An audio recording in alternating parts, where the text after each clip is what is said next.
compañero de trabajo de otra empresa en la que estaba, llegó un día en bicicleta y le dije, oye, déjame, ¿me das chance de dar una vuelta en tu bici? Y me dijo, sí, claro. Y me di una vuelta en el patio que teníamos ahí en la oficina y sentí, me dio una sensación padrísima otra vez, de sentir el aire, ¿no? El movimiento independiente que da la bicicleta, padrísimo. Y nada más de dar vuelta en el patio. Entonces dije, no, yo tengo que volver a tomar una bicicleta. Después de 30 y tantos años, no sé, dije, tengo que volver a agarrar una bici. Y yo desde pequeño siempre tuve bicicleta, toda mi vida tuve bicicleta. Después cuando fui creciendo, inclusive para irme a la preparatoria y la secundaria, me iba en bicicleta. Bueno, mi primera aproximación fue mi pareja, o sea, Omar. Yo veía cómo disfrutaba la bicicleta, ¿no? Y yo de niña, pues, había manejado la bici, ¿no? Y me acuerdo que me gustaba mucho. ¿Qué pasó en el inter entre niña y adulta? No sé, pero perdí eso, ¿no? Y pues bueno, lo hacíamos antes de niños en lugares cerrados o más controlados. Ahora era pues intentarlo en la ciudad, ¿no? Entonces me apanicaba el saber si podía hacerlo y si podía manejarme en la ciudad. Y yo veía cómo él manejaba la bici y hacía piruetas y veía ese disfrute, ¿no? Y yo decía, es que yo quiero disfrutarlo como él. O sea, algún día lo voy a hacer. Me acerqué a una tienda de bicicletas. Dije, oye, fíjate que yo necesito una bicicleta pues mejor que esta, ¿no? Mira, la quiero para ir al trabajo y me gustaría ir a otro lado, pero la verdad es que no me gusta mucho asolearme. Desde siempre no me gusta andar en el sol. Entonces él me dijo, ¿y por qué no vas con un grupo de ciclismo? Bueno, me explicó que había gente que rodaba de noche, básicamente en la ciudad y paseando por ella, ¿no? Y pasaba por ahí seguido y los veía en la noche. Y siempre me llamó la atención verlos ahí como reunidos. Yo decía, ¿a qué van? ¿Manifestantes o qué hacen? ¿Talleres de mecánica para las bicis o algo? Y un día me paré y les pregunté qué hacían y ellos me contaron que eran un grupo de ciclistas nocturnos. Yo esperaba que dieran las 12 de la noche, que es cuando ya deja de circular el Metrobús, porque yo pensaba que era el único lugar seguro para andar en bicicleta en la ciudad. Un carril confinado, sin automóviles de por medio, y ahí me iba yo a salir cuando de repente vi pasar un grupo de ciclistas que venían todos con sus lucecitas, sus chalecos, todo, y yo así, ¡ey, ey, ey! Y literal los alcancé, me uní al grupo y me empezaron a platicar que todos los martes en la noche se reunían y me empezaron a integrar en la dinámica, y así fue como me integré, literal. Yo también doy clases en la Universidad Panamericana y es en la noche. Y un día que dije, pues yo quiero llevarme la bici, quiero ver qué se siente llegar hasta la universidad con mi maletín y todo, ¿no? Y ese día llueve. Dije, no, espérate, esto sí no me lo esperaba. Entonces le pido a Omar, oye, ¿sabes qué? Pues la bici, etcétera, viene por mí, lo sube en el rack. Y le digo, tengo hambre. Entonces voy al Chaparrito. Le digo, pues unos tacos al Chaparrito. ¿Y cuál fue nuestra sorpresa? Porque veíamos que estábamos siempre muy solos, ¿no? O sea, nada más era él y yo, él y yo, él y yo. Y ahí vemos un montón de ciclistas, ¿no? Chavos con jerseys, con los cascos. Y entonces a partir de ahí que empezamos a conocer más grupos, ¿no? Y entonces conocemos lo de los miércoles, el de los jueves, y vimos que había un montón de grupos. Entonces dijimos, oye, esto está padrísimo. Lo padre de las rodadas es que aparte de que haces un poco de ejercicio, de que te distraes, de que te relajas, de que te desestresas, es que aprendes muchas cosas de tu ciudad. Me gustan mucho las salidas donde hay como otra actividad extra involucrada. Por ejemplo, alguna vez fuimos al Museo del Chocolate. La ciudad se ve totalmente diferente. Hay lugares que a lo mejor en el día no irías, pero en la noche sí vas. Por ejemplo, yo no conocía las barrancas de la zona de las lomas de Chapultepec, me pareció fenomenal porque había pasado por esa zona un montón de veces y cómo no te das el chance de conocer, de dar otros pasitos más, unas 3 rodadas más. Pero la noche tiene en particular un poquito de magia, y es que no hay tantos automovilistas. Después de las 9:30, 10 de la noche hay avenidas que prácticamente están vacías, y esa sensación de tranquilidad de que tú vas rodando sin que te tengas que venir preocupando por los automovilistas, la verdad sí es agradable. La ciudad es otra de noche que de día, en todos los sentidos, en el tránsito, en lo que ves, en la iluminación, y para mí, al menos en mi gusto, es mucho más hermosa de noche que de día. El saber que puedes llegar a lugares que jamás te imaginaste, que además, o sea, puedes conocer el destino porque ya has ido, pero no es lo mismo. Te sabe diferente llegar en bici, después de 80, 100 kilómetros dices, lo logré, pese al cansancio, pese a lo que sea, la desvelada, lo que sea, y la recompensa que puede ser una comida rica o simplemente ya regresarte a descansar. Pensaba yo que era muy sencillo subirte a la bicicleta y nada nada más y rodar. No se trata solamente de saber andar en bici, se trata también de saber las señales, de decir cómo tienes que parar, e incluso de venir bien acondicionada para que te miren, para que te observen, para que los carros no se te vayan encima. Vas en grupo y te da confianza porque te puede pasar algo, se te puede ponchar la llanta, te van a ayudar, te enseñan inclusive, que eso te da herramientas para cuando vas solo lo puedas hacer. Como esto básico que te va a dar como confianza para andar en la ciudad, sí, yo creo que sí ayuda bastante. Porque aunque es una actividad lúdica y un ejercicio y una distracción, también aprendemos a rodar. Yo mismo pulí técnicas de cómo andar en la ciudad estando en un grupo. Y eso me dio la seguridad de cada vez ir más fácilmente solo a otras cosas en la ciudad, como venir a trabajar.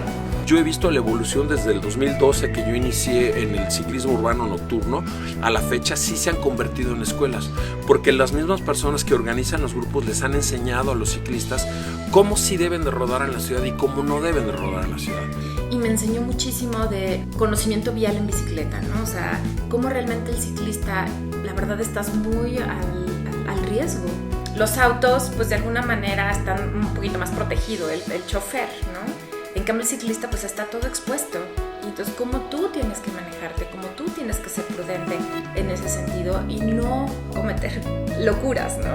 Porque cuando vamos a bordo de la bicicleta, pues no traemos bolsa de aire, no traemos defensas, no traemos carrocería. Yo soy la bolsa de aire, yo soy la defensa. Entonces, si un coche te pega, pues a lo mejor tú le rayas el coche, lo abollas, pero a ti te puedes fracturar un brazo, te puedes fracturar la clavícula, te puedes romper unas costillas o, en el peor de los casos, te mueres.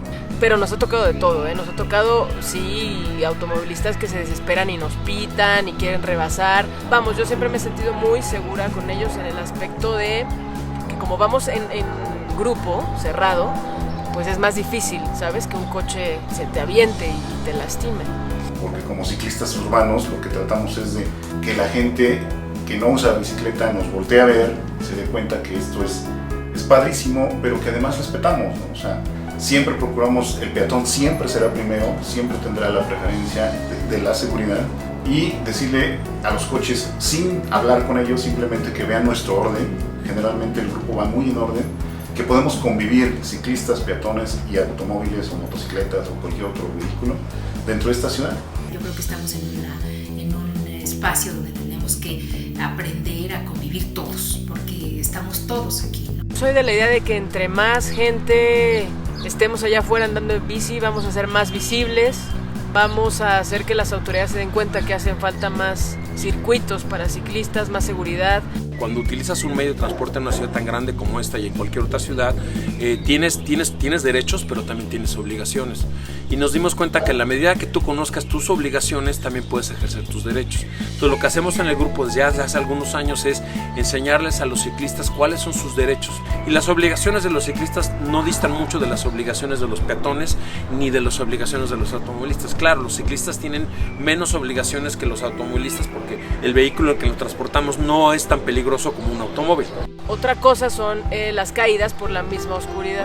Era una bajada ya saliendo de CEU para entrar a Miguel Ángel de Quevedo y me tocó un hoyo, no lo vi, instintivamente freno con los dos frenos izquierdo y derecho y la bici se me amarra, me doy la voltereta total y caigo en el pavimento. Pero llevaba lentes, entonces a mí me daba cosa partirme la nariz o romper los lentes. Caigo con la barbilla en el suelo y me abrí un poquito la barbilla y me acuerdo muy bien que lo primero que yo hice, así cuando ya caí, dije, creo que estoy entera, así de mi bicicleta está bien, ¿sabes?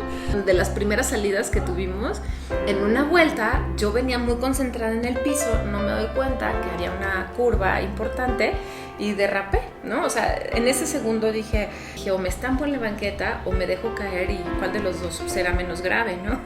Y pues me dejé caer. Y entonces esas caídas pequeñas, ¿no?, me hicieron entender cómo podía yo hacer un mejor desempeño en vueltas, cuando venía rápido, cómo hacerle, conocer mi bicicleta. Es un vínculo que se hace del ciclista con su bicicleta. Yo creo que todos, o la gran mayoría de la gente que conozco, quiere mucho a su bici, porque te acomodas, te haces uno y la llegas a querer, porque te lleva a todos lados, te lleva donde tú quieras que te lleve, siempre. Y si la tienes bien cuidadita, no te deja nunca. Hasta donde tú puedas y tú llegues, ella va a estar contigo. les ponemos nombre. La más grande que utilizo, la uso para las rodadas, es una de montaña grandota, ¿sí? Todo el mundo dice que es un torote, y esa se llama bucéfalo, porque también es uno de los caballos famosos de la literatura. Olivia se llamaba. Era muy bonita, muy ligera también porque, bueno, era una velocidad y para ir al trabajo era súper práctica. Justo una amiga muy querida me dijo que ella estaba vendiendo su bici y la fui a ver y me encantó. Entonces, de broma yo le puse Gloria a esta, porque era como la otra. Esa canción que dice, ¿no? Ahora te llamarás Gloria.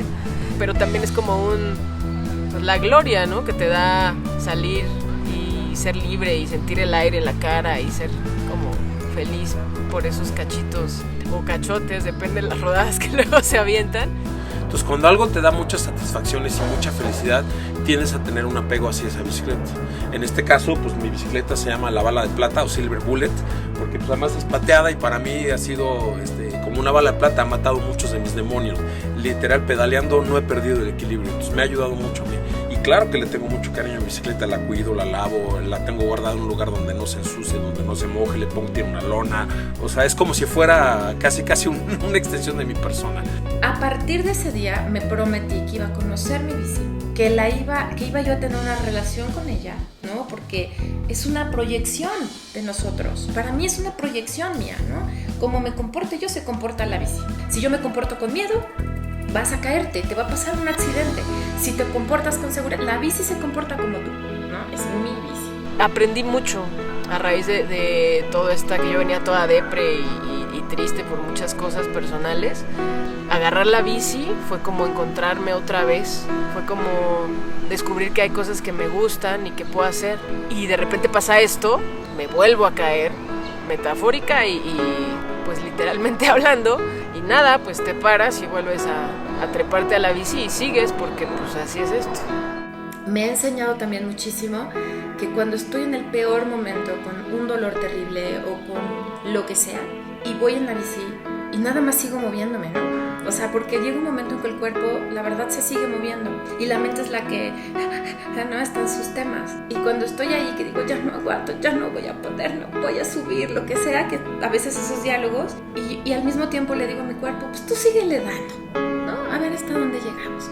Y cuando llego, digo, sí pude, ¿no? Y entonces eso, en mi propia vida, en mis temas personales, profesionales, cuando me siento en el no voy a poder, y digo, ay, pero si llegué a tal lugar, y si llegué a la montaña, y si subí acá, ¿cómo esto no lo voy a poder hacer? Cada día esas son como reafirmaciones de que se puede, pese a que te puedas sentir súper cansado, débil.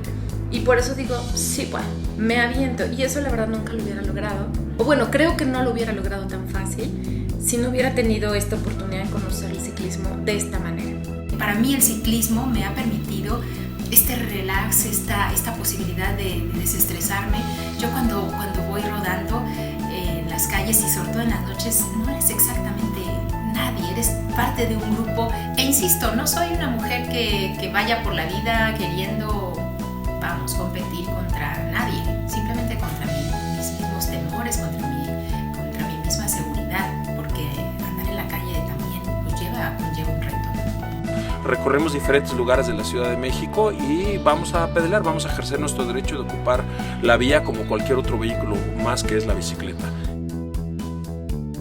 Hola, mi nombre es Fernando Rosas, soy ingeniero civil y me dedico a la construcción. Actualmente me dedico básicamente a la construcción de edificios de departamentos y oficinas, en el área presupuestal, básicamente. Bueno, yo soy Belén Martínez, soy química farmacéutica, bióloga de profesión, y la vida me llevó por diferentes caminos hasta estudiar negocios. Mi empresa se llama Carameltec y la misión de esta empresa es realmente ayudar a los inventores que hay en México a crear negocio a partir de sus tecnologías, ¿no? Hola, yo soy Abril, soy diseñadora gráfica, me gusta mucho la fotografía, leer y últimamente traigo una pasión ahí con los métodos de infusión de té orientales. Trabajo en una agencia digital que consume pues la mayor parte de mi día. Hola, ¿qué tal? ¿Cómo están? Soy Alex Gudiño. Yo me dedico a la consultoría, tengo ya más de 7 años dedicando a la consultoría. Mi nicho de mercado son los pequeños empresarios. Yo les ayudo a que tengan una mejor empresa, básicamente con 3 cosas, que es orden, administración y control. Hola, ¿qué tal? Qué gusto saludarles. Yo me llamo Josefina Claudia Herrera y trabajo en Enfoque Noticias. Soy la coordinadora de noticias, pero también soy una ciclista.